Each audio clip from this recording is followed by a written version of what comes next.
जी पूरा ब्रह्मांड मयूर पर माँ चढ़ के। तू मन घूम्यो जी पिता चरण मां पाग्यो सुंदर वरदाने।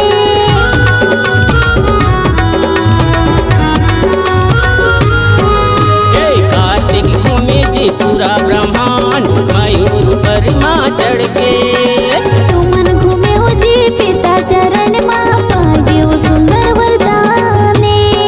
हाँ हाथे में लड्डू ओ मोरे देवा, हाथे में लड्डू ओ मोरे देवा। गोलो सोमु करे जी प्रभु तुम्हारे सेवा। जय जय जय जय जय हो गणपति देवा।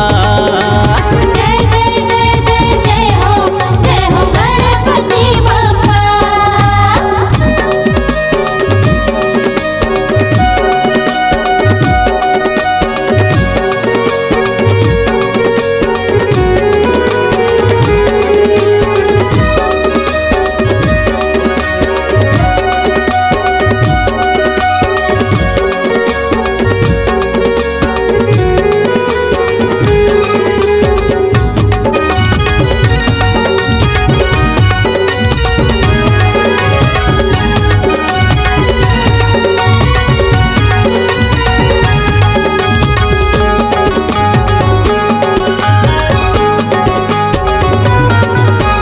बुद्धि के दाता सिद्धि के दाता उड़त जी तुम्हार ध्वजा।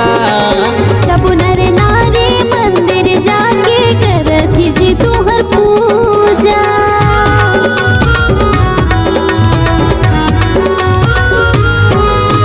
बुद्धि के दाता सिद्धि के दाता उड़त जी तुम्हार ध्वजा। सब नर नारी मंदिर जाके करत जी तुहर पूजा। हाथे में लड्डू ओ मोरे देवा, हाथे में लड्डू ओ मोरे देवा। परमानंद करे जी प्रभु तुम्हारे सेवा। जय जय जय जय जय हो गणपति देवा। जय जय जय जय हो गणपति बप्पा। विघ्न विनाशन गिरिजनंदन, विघ्न विनाशन गिरिजनंदन। कैलाशी पिताजी तोरे भोले वो बापा। जय जय जय जय हो गणपति देवा। जय जय जय जय हो गणपति बप्पा। जय जय जय हो गणपति बप्पा। जय जय जय हो गणपति बप्पा। जय जय जय हो गणपति बप्पा।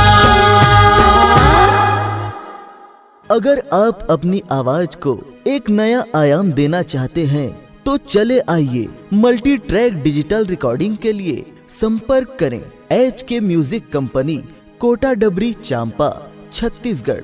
मोबाइल नंबर है 9329238487 और 8085380339।